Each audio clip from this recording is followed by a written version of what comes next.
Hello student, this is नूतन चौहान। आज इस video में क्या करने वाले हैं, क्लास 9th का इकोनॉमिक्स का चैप्टर पीपल अदर रिसोर्स। छोटा सा टॉपिक है, अभी आपको समझा दूंगी, बहुत इजी है और ये टॉपिक आपको गंभीरता से समझना चाहिए। कहीं अगर आपने अपनी पढ़ाई और अपनी हेल्थ का ध्यान नहीं रखा तो भविष्य में आपको अनएम्प्लॉयमेंट फेस करनी पड़ जाएगी। सॉरी, ये मैं हार्ड वर्ड बोल रही हूँ, तो थोड़ा पढ़ाई का ध्यान रखो और थोड़ा सा हेल्थ का, तो आप अपने देश की संपत्ति बन जाएंगे, कोई दिक्कत है नहीं। ठीक है, what do you mean by unemployment? पहले हमें टाइप तो तब बताऊंगी, पहले अनएम्प्लॉयमेंट का मतलब आपको समझ में आए। See, if someone find out job, ठीक है, if someone find out gainful job, unfortunately they are not able to find out gainful job, this situation we known as unemployment. Hindi भाषा में एक इंसान पढ़ लिख कर या जैसे भी अपनी जॉब ढूंढ रहा है बड़ा होकर और उसको जॉब नहीं मिल रहा है। जॉब मिल जाए तो मैंने क्या बोला, गेनफुल जॉब, प्रॉफिटेबल भी तो नहीं चाहिए। कोई कहते आ जाओ मेरे घर पे काम कर ले, 500 1000 2000 आपको दे रहा है, घर थोड़ी चल जाएगा उससे आपसे। प्रॉफिटेबल जॉब आपको चाहिए, ठीक है। तो एक इंसान अगर एक प्रॉफिटेबल जॉब ढूंढ रहा है कि वो सर्वाइव कर पाए और उसको जॉब नहीं मिल रही है, तो इससे पैदा होती है बेरोजगारी, अनएम्प्लॉयमेंट आया। And that person who are not able to find out gainful job known as unemploy. जिसको नौकरी नहीं मिली वो अनएम्प्लॉय, और नौकरी ढूंढ रहे हैं इस सिचुएशन को क्या कह रहे हैं, अनएम्प्लॉयमेंट, बेरोजगारी। One of the biggest issue in our country, no one talk about it. Religion पे बोलेंगे, कास्ट के ऊपर बोलेंगे, अनएम्प्लॉयमेंट बहुत गंभीर समस्या है आपके देश के अंदर और बहुत सीरियस इशू है। और आपको ये बीमारी ना हो जाए तो इसके लिए आपको अपनी हेल्थ का और अपनी एजुकेशन का और ट्रेनिंग का पूरा ध्यान रखना है, पूरा, ठीक है। तो hopefully you understand what do you mean by unemployment. तो unemployment exist, unemployment means when a person find out gainful job and unable to find out job, this situation we known as unemployment. आपको समझ में आ गया। अच्छा, बेरोजगारी में जब आपको नौकरी नहीं मिल रही है, 3 तरह की बेरोजगारी होती है, ठीक है। तो मैं एक एक करके आपको समझा रही हूँ। तो अनएम्प्लॉयमेंट माने नौकरी नहीं मिलना, और अनएम्प्लॉयमेंट 3 टाइप का होता है। पहला है सीजनल अनएम्प्लॉयमेंट, ठीक है। तो सीजनल अनएम्प्लॉयमेंट क्या होता है, when a person unable to find out job for few days, few month in a year. यानी सीजनल, पर्टिकुलर टाइम के लिए, 2 महीने 4 महीने के लिए। Seasonal unemployment face by agriculturist. क्यों? देखो, जो एग्रीकल्चर का नेचर होता है ना, क्रॉप्स का प्रोडक्शन का, वो सीजनल होता है कि 6 महीने के लिए कोई क्रॉप को पूरा टाइम लगता है ग्रो करने में, हार्वेस्ट करने में, कल्टीवेट करने में, या फिर 3 महीने, 6 महीने, 8 महीने।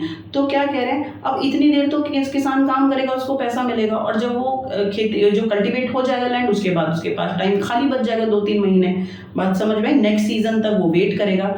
तो seasonal unemployment most of the time face by agriculturist. And how it is generate कि when people unemploy and unable to find out job for few month in a year, एक साल में जब कुछ महीनों के लिए, सारे महीने के लिए नहीं, कुछ महीने के लिए जॉब है और कुछ महीने के लिए जॉब नहीं है। जिन महीनों के लिए आपके पास जॉब नहीं है, जिस पर्टिकुलर टाइम के लिए आपके पास जॉब नहीं है, उसको कहते हैं सीजनल अनएम्प्लॉयमेंट। देखो जरा, seasonal unemployment happen when a people are not able to find out job during the some month in a year। आपको कुछ महीनों के लिए जॉब नहीं मिलता। जब people development upon agriculture usually face such kind of problem। एक number में तो डेफिनेशन हो गई कि भाई जो सीजनल अनएम्प्लॉयमेंट है कि एक साल में जब कुछ महीनों के लिए, कुछ पर्टिकुलर टाइम के लिए जॉब ना मिले, तो सीजनल अनएम्प्लॉयमेंट। और ज़्यादातर सीजनल अनएम्प्लॉयमेंट कौन फेस करता है, तो किसान, ठीक है, एग्रीकल्चरिस्ट इसको फेस करते हैं, इस समस्या को, सीजनल अनएम्प्लॉयमेंट को। अब आ जाओ, दूसरा है disguised unemployment. What do you mean by disguised unemployment? When more people engage than required, when more people engage than required, it create a disguised unemployment situation. What is it? For example, एक agriculture land है, ठीक है, और agriculture land पर 5 लोगों की मेहनत से क्रॉप को ग्रो किया जा सकता है, लैंड को कल्टीवेट किया जा सकता है। फैमिली में 10 मेंबर हैं और 10 के 10 वहाँ पे जा रहे हैं, 20 चले जाओ, 50 चले जाओ, उस लैंड को आप खींच थोड़ी दोगे।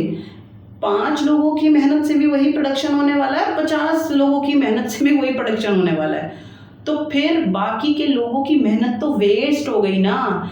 They appear, they visualize कि we doing this work, but their energy waste. This is be known as disguised unemployment faced by agriculturist, ये भी एग्रीकल्चरिस्ट को ही फेस करना पड़ता है। कैसे, देखो जरा, डिसगाइज्ड अनएम्प्लॉयमेंट माने in case of disguised unemployment people appear to be employed, लोग उनको लगता है कि वो काम कर रहे हैं। जैसे जो किसान होते हैं, उनकी फैमिली में 10-12 लोग जो भी होते हैं गांव में, वो सारे, उनका एक खेत होता है, एक फील्ड होता है, खेत, उसमें जाके सब काम करते हैं। अरे भैया 10, जब वो 2 लोगों से हो जाएगा तो 10 क्यों जा रहे हो? बाकी की जो 8 लोग हैं वो नहीं जाते तब भी उतने ही ग्रो होता, जमीन बढ़ा थोड़ी दिनों ने, उतना ही होगा। बात समझ में आ गई?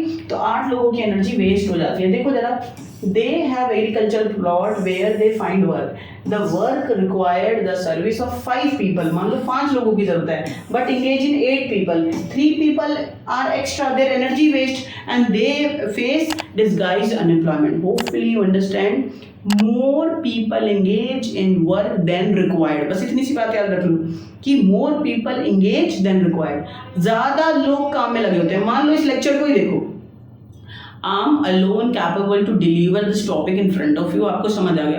अब इसी टॉपिक को दूसरा टीचर बोले, फिर तीसरा बोले, चौथा बोले, 10 टीचर उसी बात को समझाएं, 9 की एनर्जी वेस्ट हो जाएगी। आपको पहली बार में समझ में आ गया, यू गेटिंग माई पॉइंट? तो disguised unemployment face by agriculturist, more people engage in work than required, extra people हैं और उनकी एनर्जी वेस्ट जा रही है। और भैया जो ये एजुकेटेड अनएम्प्लॉयमेंट है, ये सबसे गंभीर समस्या है और ये शहर के बच्चों में होती है, अर्बन एरिया को ये फेस करना पड़ता है। सीजनल अनएम्प्लॉयमेंट और डिसगाइज्ड अनएम्प्लॉयमेंट गांव में होती है, एग्रीकल्चरिस्ट फेस करते हैं, ठीक है। लेकिन एजुकेटेड अनएम्प्लॉयमेंट सबसे भयंकर प्रॉब्लम है। You are highly educated, in your future you getting master degrees, you getting bachelor degrees, ठीक है, and you are unable to find out job. In this situation we known as educated unemployment. इससे बड़ी समस्या मुझे भारत में दिखाई देती नहीं है कि आपको एजुकेशन यानी ठीक से हुआ ही नहीं, आप पास होते चले गए, आपको डिग्री मिल गई, प्राइवेट स्कूल खुले हुए हैं, पास करने से, पैसे लेने से मतलब है, बच्चे को बढ़ाए जा रहे हैं, बट वो नॉलेज एनहेंस होती नहीं है। आप इंजीनियरिंग के डॉक्टर ले लेंगे, आप टीचर की डिग्री ले लेंगे, उसके बाद आपने बीए कर लिया, आपने बीएड कर लिया, दुनिया भर के स्कूल खुले हुए हैं, when your real test demo in front of student, you are not capable to deliver your lecture, you are not familiar with topics, तो how you connect with student? In that time period you fail. घर में घूमो उस degree को लेके फिर, और हर field में ऐसा हो रहा है, हर फील्ड में रियल एजुकेशन जा कर रहा है, ये है समस्या। अनएम्प्लॉयमेंट में सबसे बड़ी जड़ है educated unemployment. Educated unemployment exists in cities and town. Highly educated, students getting metric degrees or secondary degrees or masters or bachelor and unable to find out gainful job. This situation we known as educated unemployment. In the case of urban area, educated unemployment has become common phenomena. Many youth matriculation क्या होता है? 10वीं की degree होती है, 10वीं आपने पास कर ली, ग्रेजुएशन आपने बीए कर लिया, इंजीनियरिंग कर ली, पोस्ट ग्रेजुएशन आपने मास्टर डिग्री ले ली and are not able to find out job. फिर ऐसी पढ़ाई का क्या फ़ायदा? जब अब मैं ये नहीं कह रही कि पढ़ाई का मतलब सिर्फ जॉब ही होता है, लेकिन पढ़ने के किसका एक पढ़ना एक साधन हो जाता है इनकम का, और आपको पढ़ने के बाद आप बिजनेस नहीं सेट कर पाए, आपका जॉब नहीं कर पाए, आपका अर्निंग का सोर्स ही नहीं बना, तो फिर क्या फ़ायदा? Such a big issue, educated unemployment. आज की बात आप नहीं भूलेंगे। तो अनएम्प्लॉयमेंट माने if someone is find out job or unable to find out gainful job, this has been known as unemployment। और unemployment 3 टाइप की होती है, एक हो गई है सीजनल अनएम्प्लॉयमेंट, फिर डिसगाइज्ड अनएम्प्लॉयमेंट और एजुकेटेड अनएम्प्लॉयमेंट। और बच्चे जो इस वीडियो को देख रहे हैं उन्हें डरना चाहिए कि अगर आपने ठीक से पढ़ाई नहीं करी तो भविष्य में you are as educated unemployment, you face this problem, तो don't do this। आप अपनी पढ़ाई का बहुत ध्यान रखो, बहुत खुश रखो, और नेक्स्ट वीडियो में हम नेक्स्ट टॉपिक करेंगे, तब तक के लिए आप पढ़ते रहो।